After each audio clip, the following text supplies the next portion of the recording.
All right. Meeting is being recorded. And welcome, ladies and gentlemen, to uh, No Trivial Matter. Virtual Trivia Nights is stealth outreach to the public. I'm Robyn Russell, the Oral History Collection Manager here at the University of Alaska Fairbanks. And I'm joined today by my colleagues, Paul Adasiak, who's the Circulation Manager, and Genova Brookes Boyd, who is the Collection Officer slash Outreach Librarian for the library. Participants, your audio and video turned off. Do not turn them on or play with them as they'll interrupt our presentation. Click on chat to connect with the other participants. And if you're tweeting using the hashtags hashtag library 2021 or hashtag libraries post COVID. Thank you to the San Jose State University for being our host today. And as always, it's a pleasure to represent America's Arctic University, the University of Alaska Fairbanks Elmarie Rasmuson Library. And Genova, why don't you tell them about our mini trivia game that we're going to be playing here today? Absolutely happy to. So today what we're going to do is we're going to present tips, tools, and techniques for our trivia programming. But while we are presenting, we will be challenging you, our participants, with some trivia questions. So get ready, librarians. We're going to use an honor system. So please do not send us your answer and don't put it in the chat, and no cheating. Hold on to your answer and we'll show you the correct answer on the slides, and we'll ask you who got it right. Maybe we'll have you give us a thumbs up or a special emoji. Get ready, because your first trivia question is on the next slide. So put your thinking caps on and let's go. All righty. And question number one for 2 points. This Egyptian library was considered to be one of the largest and most significant in the ancient world. What was its name? And while you're pondering that, let's talk a little bit about how this whole thing got started. Both Paul and I were part of the Rasmuson Libraries Outreach Committee. And the committee, in addition to bringing people into the library, we also wanted to raise the library's profile by getting us involved in events on campus. The University of Alaska Fairbanks Pub had been doing a trivia night for about the past 10 years. And one of the things they had devised is having different guest hosts from each department come in, and they would talk about their various programs and have questions related to them. By the time COVID rolled around, we had already established that we would do this twice a year, once in the fall semester and once in the spring. And we had played about two in-person games that way. And so when the pub moved their trivia night online, we just went ahead and followed suit. Now we've come full circle with the spring 2021 game being a hybrid one, part virtual and part in person. Alrighty. And the answer is, I don't think it takes a librarian to know this, the Great Library of Alexandria. And you can see our slides are, we like to incorporate a lot of color and a lot of images in our slides to keep them, entertaining to look at. So you'll notice that with our trivia questions and answers as we go through. Just a reminder, do not put your questions in the chat and do not send them to us. We're going to use an honor system. You have to keep that to yourself, and no cheating. Let's head to the next question. Yes. Oh, hey, but back up. Did anyone get that? Who got that right? Yes, Can you give us a thumbs up Library of emoji? Alexandria. Oh, snap. We got some thumbs up already. I'm seeing some thumbs up, thumbs up, thumbs up. All right. All right. And on to the next question here. Got it right. Number 2. For 4 points, anthropodermic bibliopegy is the practice of binding books in what material? Ooh, it's Cocoa Pebbles. Oh, rats. Okay, so what are our goals in doing this? First, it's the goal of outreach programs everywhere. Increase awareness of the library's resources and services, and present the library as a place with information that is relevant to student interests. This is the goal of outreach everywhere. Robyn, next, please. Alrighty. Whoops. Thanks. And so that whether you're presenting as a local civic group or creating a virtual tour, posting to things online, that's always your goal. Secondarily, not primarily, we want to convey or teach principles or facts related to libraries, library science, or our library in particular. And to that end, every question or answer somewhere in the process has got to convey library things in some way, but there's a lot that can be conveyed indirectly. For example, if they see us citing our sources, like citing the photos as Genova has done for our slides, then that practice is normalized. But really, our opinion is that if you hammer them too hard with library education, it's going to turn them off. Now, we have customized our questions for you, so we've thrown you a few more library-related questions than we would otherwise. Next slide, please. All righty. So some of the considerations for each, I guess not just each slide, but for the slides generally. Diversity, equity, and inclusion. Alaska has a large Indigenous population, and our university takes great pains to create culturally responsive curriculum. We also do our best to equitably represent other global Indigenous populations and women, and often underrepresented populations in the United States, Black, Hispanic, and Asian Americans, and people of different physical conditions and challenges. Another thing we try to do in our decks is always highlight our special collections.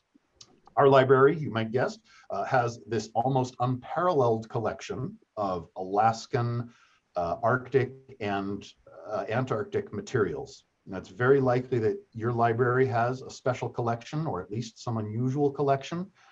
Or if you don't, maybe you at least have some strengths or an emphasis. For example, if you're a school library, maybe you are sort of a science specialty library and you'd like to play up your science resources. Or if you're a public library that serves a large Russian speaking district, you've got Russian language resources, play those up, incorporate those. Another thing is we always like to incorporate local and regional history. I think institutionally, University of Alaska Fairbanks tries to create a strong sense of place. Not to feel too cosmopolitan, but to feel very rooted in Alaska. And for us, that lets us use a lot of our unique Alaskana resources. And the last thing is always incorporate pictures at least. I think strict text, if you've got a bunch of slides with text, that gets kind of lethal. If you can present something that is visually more appealing, you're going to engage people in more ways. And we encourage you also to use audio and video. It'll make a stronger impression and be more engaging. And we would even say that for some questions in an ideal trivia set, you want to make the audio video not merely decorative or illustrative, but also crucial to understanding the question or knowing the answer. So that it is, it's, well, crucial, as I said. Now, there is one caveat to using audio and video. I'll get to that later. For now, let's hit the next slide, please. Oh, and the next slide is human skin. That's what anthrodermic bibliophagy is. Well, and don't lie, all of you want to be anthropodermically bibliotized, if that's a thing. I don't even know. You'll notice here that we've added a citation. We do that with a lot of our images just to demonstrate how good citations can be. It's one of the ways that we can show library services and resources and skills. Give us a thumbs up if you got human skin as the answer, you morbid individuals. Oh, I'm seeing some thumbs, getting a lot of thumbs up. Yeah. Wow. Yes, I knew librarians would get that one. And of course, this was a seasonal question. I think this is from our Halloween our October session. It was, and I'm getting a lot of people saying, "Hey, I'd be happy to go with that way. If I pass away to be anthropodermically bibliotized or what have you." However you said that. All right, let's get on to the next question. All righty. Question number 3 for 6 points. Name either of Alaska's 2 major sled dog races. And we're going to hear a short clip here from Ellie Zirkle, who was one of the first women to win one of these races. And those 6 dogs probably taught me more than anything, because the 7 of us would travel around really hundreds of miles up in the wilderness above Bettles in the Brookes Range. And those. There we go. All right, and while you're mulling that question over, and by the way, the questions are repeated in the yellow box at the bottom of each slide, so you don't forget them. I'm going to go through what's in a question, and I'm so glad that you asked. When we talk about trivia questions and we look through these, what we are looking for are questions that are quickly scoreable. And really what that means is that we don't want the answers to be too much up in the air. We don't want too many disparities. This isn't a discussion point. We're not looking for rhetoric discussion. We're looking for to keep with basic facts and things that are pretty definitive in their answer so that the trivia can move on pretty quickly. We do present about 5 questions over 5 different categories. You can modify that. That works for us and it tends to span out really well. And as Paul mentioned, sometimes our categories are seasonal or thematic. We did a Halloween category for Halloween, but generally what we're trying to do is represent diverse audiences and own voices. We do play through the trivia as participants, not just as hosts, so that we can just get the general running of it and the feel for it and make sure that anything that needs to be altered can be altered pretty quickly. We target our questions to an audience, which I think that's self-explanatory, but basically it's because what we're trying to do is give questions that are easier that everyone can answer, but also give a range of challenge. So you'll notice in the questions that we're asking you today, we start off easy and we get progressively a little bit more harder. And so we're trying to get that range of difficulty in there. And we do also find that there are generational differences. So for example, with music or media questions, sometimes we have to be wary that our audiences might be a younger audience and we might have some generational gaps there that we have to take into account. Likewise, a trivia presented to students is very different from a trivia presented to wily group of librarians with a bunch of knowledge like you all do.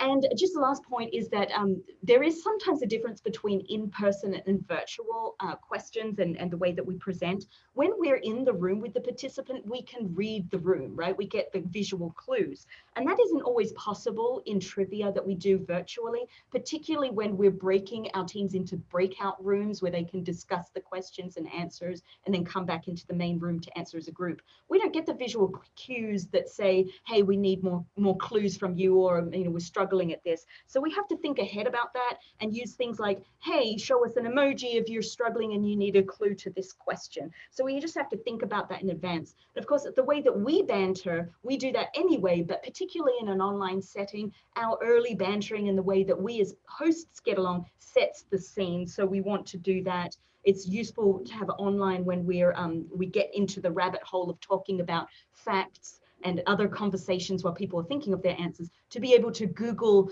images that we might want to share or website links for interest. And so we can do that in a virtual world pretty easily. So some differences there. But let's move on to our answer. Which is, if you guessed the Iditarod or the Yukon Quest, then you got this question right. And give us a thumbs up if you did. You got the Iditarod or Yukon Quest. Oh. And you'll notice, yeah, see people. I'm seeing a bunch, God. So easier than I thought. Yeah, I mean, but you'll notice that we used an image of Ali Zirkle, the film for her, which comes from our Rasmuson library collection. So that's a classic example in a question slide of where we might integrate our collections as a matter of interest. I would like to point out that, I mentioned about the videos and audio not being merely decorative or illustrative. In fact, when we originally ran this question, it was for, of course, an Alaskan audience. And the question was, who is this musher? And they would need to watch the video and hear what she had to say in order to determine that. We had to change that for you. We thought that might be a little challenging for a broader audience. So you can always find a way to make a question, I don't know, sort of find an easier angle or find a more specific and complex angle for something. Yeah, tweak it and just make it adaptable to your audience and just keep them in mind. Absolutely. All right, let's move on to the next slide so we can keep the ball rolling. All righty. And with question number 4 for 8 points. Moana was Disney's 2017 musical about a brave Polynesian teenager who traverses the open ocean to save her people. 4 languages are used in the soundtrack. Name one other than English. And a couple of hints here. Hawaiian is not one of the languages used. And Dwayne "The Rock" Johnson, who is the voice of Maui in the film, has a parent from one of the islands whose language is used on the soundtrack. or a couple of clues to get you started. And while you're mulling over those clues and the question, which is repeated at the bottom in the box below, I'm going to talk about how we share our genius, because of trivia takes some collaboration on our part. So we often meet to decide on our categories, but then we have to come together to collaborate and collect the information that we're going to need to produce the question and answer slides that you've seen as we've gone through this presentation. So first things first, in the doing virtual trivia, obviously we had to pick a platform with which to do virtual trivia. We chose Zoom. You might be more comfortable with a different platform, and we can't go too much into this, but it is worth mentioning here that whatever the platform you use to do, if you're doing virtual trivia, just think of the basic functions of that platform you might need to use. So in our case for Zoom, we had to understand how to do breakout rooms and polling and add a timer and co-hosts, etc. So, it might be something worth knowing, just the general applications of whatever platform you use. The pub, in our case, our partners were able to help us a lot with the tech, but it's just useful for us to know. In terms of sharing the information, we found that Google spreadsheets really have been invaluable for us to be able to collaborate on information. So it allowed us to collect together our questions and add in citations and images, links to images and other details that we can make use of. And in doing so, what we're effectively creating is a central point to put our information and collect together like a question bank that we can not only do and use as we're running up to trivia events, but throughout the year, if we have something of interest, we can always go into the Google documents and add in new questions or new details. And eventually what we're aiming for is to create a central place where we will have a question bank that we can just recycle. So over time, as we get more and more questions, we'll come around to being able to use them more than once in multiple trivia games. I am posting in the chat right now a Google link to a folder. The folder is open and shareable, and hopefully you can get it. If you cannot, let me know and I'll see if I can fix it. But you should have access to it. And it has our templates of some of the Google documents that we're using to collaborate. For the sake of timing, I'm going to go through these super quick. So if we click on the next slide, Robyn, what we will see in this slide is an example of our questions bank worksheet. This is the place that we come together, we decide on categories, then we plug our questions in here with links to photos and citations and question hints ready for our PowerPoint slides. And then we do the same with the answers. So we add answer, a link to a video or a multimedia, a citation for that, any explanation we want to come up with. And then we also add in, where the library ties in, if we have a collection that might apply that we could showcase, when and if we use it, what category it fits into and what the points value is. And then for us, if it has an Alaska interest, that's something that we'd like to know because we're constantly trying to bring up our Alaska collections. So that's something that we make a note of. But this is in the Google folder for you if you want to use this template. And the next image is of a shared score answer key. So basically, sometimes if we do virtual, like a hybrid trivia, we have some scorekeepers doing something in person and someone doing something online. We want to keep continuity with our answers. So this is a place we can put the questions, the attributed points, what the minimal answer is to get the full points, and then partial credit answers, just so everyone's on the same page if we have multiple scorekeepers. And then the next slide is an example of our score sheet. So it's self-explanatory. This is available in the Google folder. Please feel free to use any of these that you wish. It's available for you. So with that said, let's move on to... If you guessed the languages Tuvaluan or Tokelauan or Samoan, then you got this one right. And as it happens, Dwayne "The Rock" Johnson's mother is from Samoa. And you'll notice here that we may notice that we've used an item in our collection to provide the map image of today. So, it's a good use of our collections. I've seen a few thumbs. Did anyone else get it? Yeah, did anyone get that? That's kind of a tricky one. A couple of people got it. Yeah, well okay. done. All right, well, good. Oh, please. Round of applause. Very round good. of applause. All right. Let's move on to the next slide. All righty. Question number 5 for 10 points. The character of Mickey Mouse made his first appearance in Disney's 1928 short film Steamboat Willie and has been under federal copyright protection since then. Assuming that copyright laws are not changed, when will the figure of Mickey enter the public domain? Year alone gets you 10 points, exact date gets you 2 points more, and a brief clip of Mickey himself.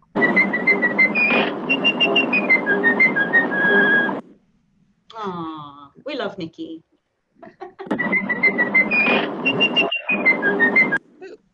Come on, baby. All right, there we are.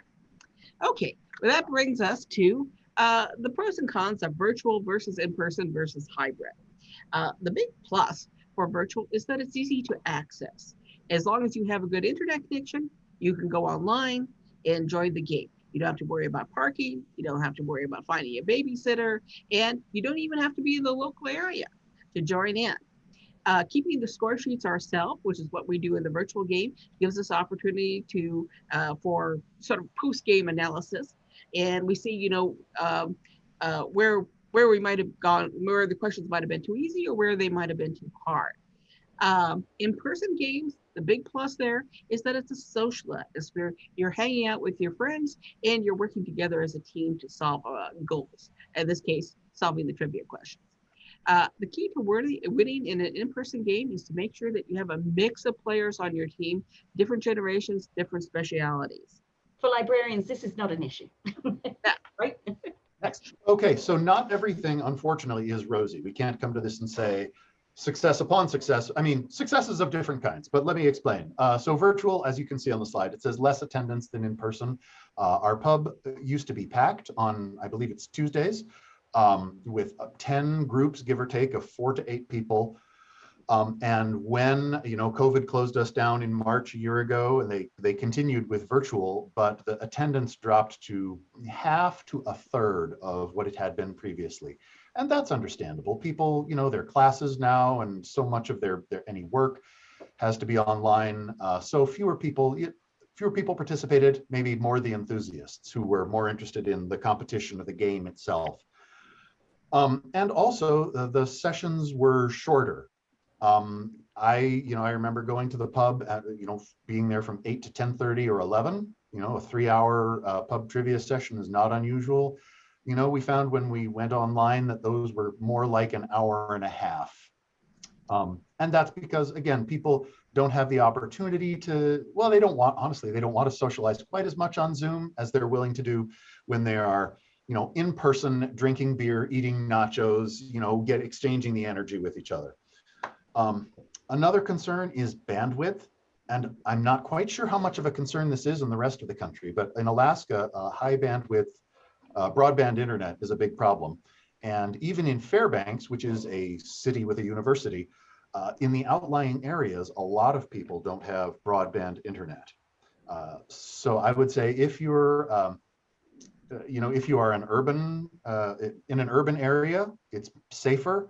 But if you live in a rural area or serve a rural population, or a population economically disadvantaged so that they can't afford broadband internet, then you might reconsider the audio and video. I would say keep the photos, but then ditch the other stuff that's going to eat up all that bandwidth. Now about hybrid trivia. Our pub did this only once, and it happened to be the time we were hosting. They were just sort of getting back into the business of in-person trivia. And it was the clumsiest of all the modalities. Partly it's labor intensive because we've got us 3 hosts, and then the pub had to have someone working the room, collecting answers, and another person riding jockey on Zoom to manage that. They needed someone physically present to keep score. And also, as I said, the in-person people are more for lingering and the sociability, the online people more interested in the competition and the business. So they were working at 2 different speeds, and really they kind of serve a little distinct needs.